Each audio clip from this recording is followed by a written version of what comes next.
আমরা আজকে অতিষ্ঠ, আমরা আজকে আমাদের বঞ্চিত, আমরা আজকে ন্যায় আমরা বিচার পাচ্ছি না। আর উনি ঢাকা স্টেডিয়ামে ফুটবল খেলেন আনন্দের সাথে, এটা বড় বেদনা বিদুর।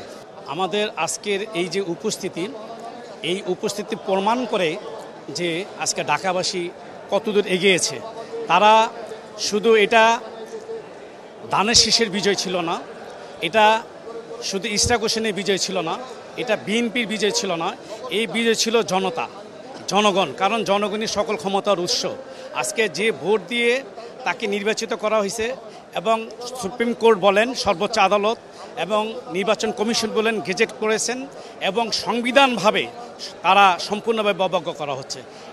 আজকে চিন্তা করেন যে আজকে নগর জীবনে যে অস্বস্তি এবং অশান্তি বিরাজ করছে, নগরবাসী পরিপূর্ণ সেবা পাচ্ছে না, তার মূল কারণটা হলো যে এখানে আমাদের অভিভাবকের অভাব। নগর ভবনের এই নগর ভবনের অভিভাবক যদি অনতিবিলম্বে সেবা করার সুযোগ না দেয়, তাহলে আমরা মনে করি যে ঢাকাবাসী অর্থাৎ বাংলাদেশের রাজধানী ঢাকাবাসীরা বঞ্চিত হবে নগর সেবা থেকে এবং সরকারও এখানে একটা বিব্রত পরিস্থিতি পড়বে। ইতিমধ্যে সরকার বিব্রত পরিস্থিতি আছেন এবং এখান থেকে উত্তরণের জন্য আমি মনে করি আমাদের যে মান্যবর বিশ্ববরেণ্য ব্যক্তিত্ব জনাব ডক্টর ইউনূস সাহেবের সুদৃষ্টি কামনা করি। এই জায়গায় একটিমাত্র ব্যক্তি যাকে নিয়ে বিতর্কিত সৃষ্টি হয়েছে, তাকে অবাঞ্ছিত ঘোষণা করা হয়েছে এবং নগরবাসী তাকে ধিক্কার জানাচ্ছে।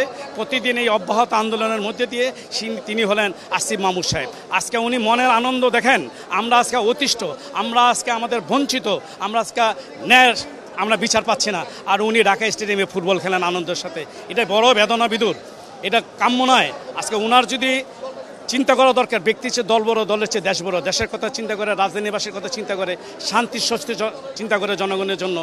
সে আলোকে আমি আশা করব যে অনতিবিলম্বে এই রাষ্ট্রের তথা এই নগরের রাজধানীর এই নগরবাসীর সেবা স্বস্তির জন্য অনতিবিলম্বে প্রধান উপদেষ্টাকে প্রয়োজনীয় পদক্ষেপ নিয়ে দ্রুত গতিতে এই নগরের সেবা কার্যক্রম সুযোগ করার জন্য এবং নগরে যে আমাদের মেয়র যে নির্বাচিত হয়েছেন, জনতার মেয়র, আমাদের জননেতা, আমাদের ইঞ্জিনিয়ার ইশরাক হোসেন সাহেবকে মুখে হাসি ফুটিয়ে জনগণের শান্তি এবং সুষ্ঠু পরিবেশ তৈরি করবেন, এই প্রত্যাশা ব্যক্ত করি।